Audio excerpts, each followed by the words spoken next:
Welcome to Argon News Network, where yesterday's future becomes tomorrow's past. Welcome back, citizens of Argonia. After our last segment where we reviewed the game Rocky, we were inundated by a request from Nicholas Pratt.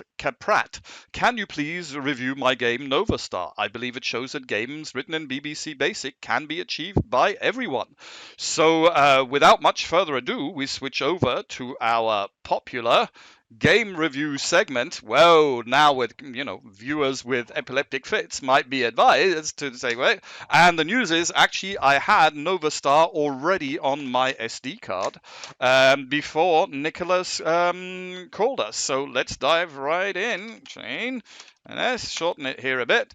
And here it comes, mode 2, right? So big thing, you exit, warp, and strike bold. Spec Juddy's attack, space to start.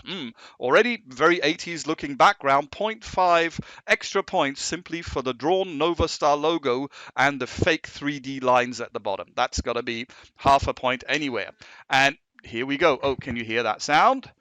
Hey, what are you going to know? It's a shmup. It's a shmup. It's a shoot them up. Hang on, I'll be quiet a bit so you can just hear this amazing sound quality coming out of the VDP here. The keyboard is sticky, but that will not give a bad mark, as remarked previously and in a comment by Bernardo, the creator himself. The fact that this is going through an ESP and serial is just affecting the it's just affecting the quality of the keyboard. This is actually a problem which the first IBM PCs had, because this is a business computer. We're not going to make it real time when it comes to keyboard input.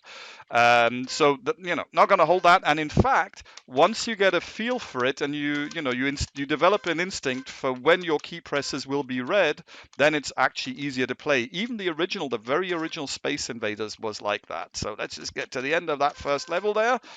You can have multiple bullets in planes at once. Yay, first level, and I didn't see this. On the second level, they actually come down and get you. Hey, another half point there for this amazing game. But it's still a shmup.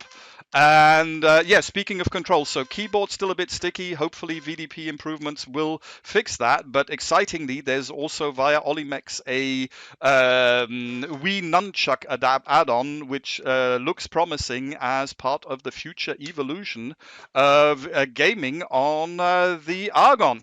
What can I say? It's a shmup. It's functional. It's a bit sticky on the keyboard. Let's jump over into mode 0. Hope you can still see this. Look at the code. It's a lot of code, right? Somebody really loved this software and wrote a lot of it. Let me see if mode 1 is any better to read here for you guys. There we go.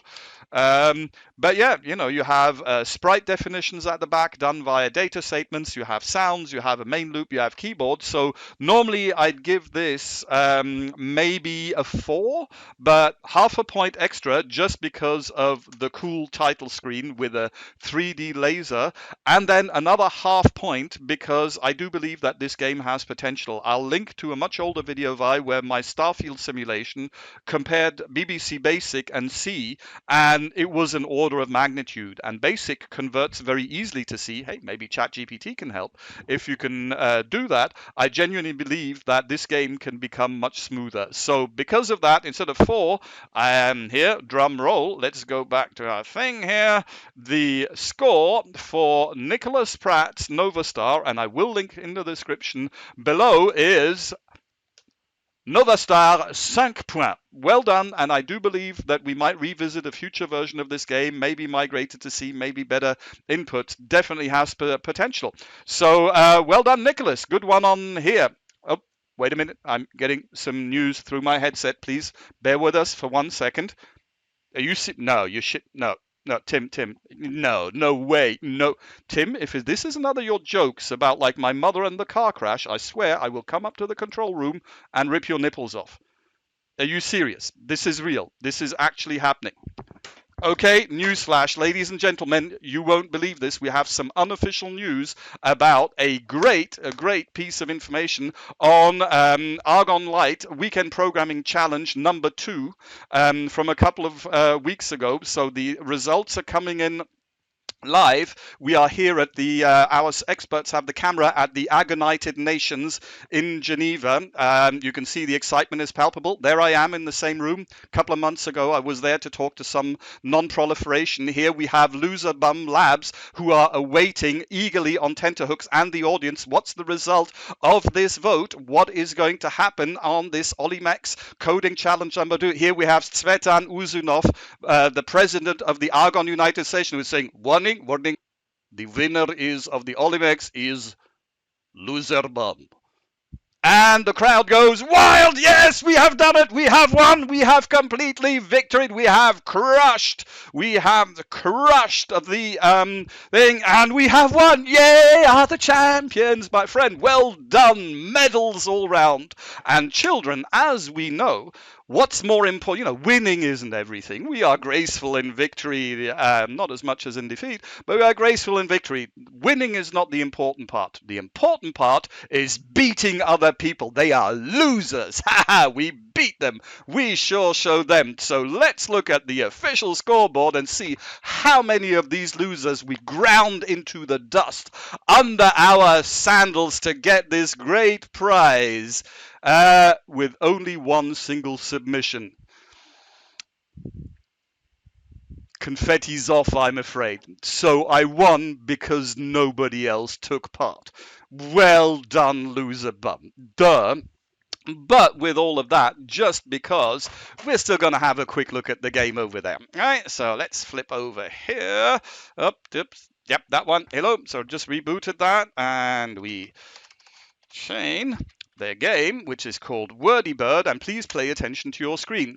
You can see there's a hex counter at the top counting up, and it's loading 64 kilobytes of game data on top of the program of the actual game into memory. We could go all the way to 384 kilobytes. This is a proof of technology of NovaStar's sorry, not NovaStars, of Turbo Vega's, whoops, and I died, Turbo Vega's high extended memory routines for basics. So that's what I used here. So it's a Flappy Bird game, which was the request. You only have one control, which is the spacebar, and I'm actually using the text here, the background, as the text. So the gimmick is everything you see scrolling from right to left, the background, is actually pulled from memory from those 64 kilobits, which we just then. Every character on the back of the screen has its own byte. At the moment, very wasteful, but you could like reference one of 256 or 255 sprites.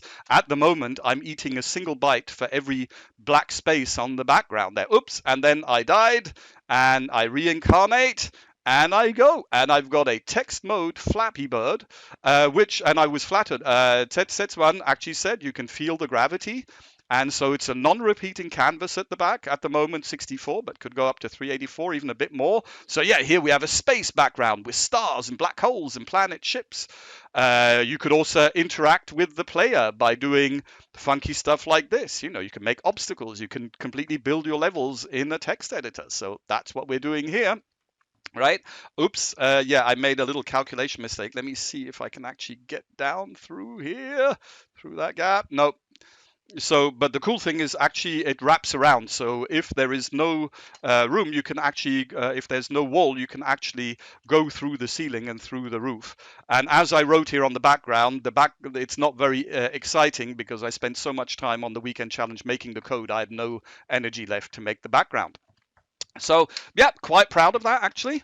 So because I'm here, let's have a quick look at the at the code thing. So the main loop, right? The entire loop, the entire game, if I didn't have this clever stuff in the background, would fit in these about 15 lines. So you can make a text mode Flappy Bird game with only random background without this clever memory stuff in about 15. And so you run the universe, one line for the laws of motion. So Newton's first law, body in motion tends to stay in motion. One line for the law of gravity, g is my acceleration, which affects my velocity. Then here's where I load the next line from memory. I sprinkle it with a bit of random so that the creatures think they have free will. Here I'm just having the score. Here I have the hyperspace. So if I clip through the top of the screen, I'll come back in from the bottom. Some laws of aerodynamics. This is basically if space then gives some upwards velocity. If you bump into something, it's literally if there's a character where I want to be, I'm gonna die. And that's it. That's the entire loop in there. The variables set up at the front, restaurant at the end of the universe, sexy death routines, and the rest is just high mem, right? So that's where we are. That's kind of cool. So with that, how do we rate this game? I will share the link in the description below, and there'll be a box on your stream to the GitHub where you can try it yourself. And with all of that, I'm going to give this a score of Wordy Bird 2.5 points, because that's really all that it deserves. So I hope you enjoyed this episode of Game Review. I certainly did. At this moment, I would like to encourage you to like, share, and subscribe. Tell your friends to like, share, and subscribe.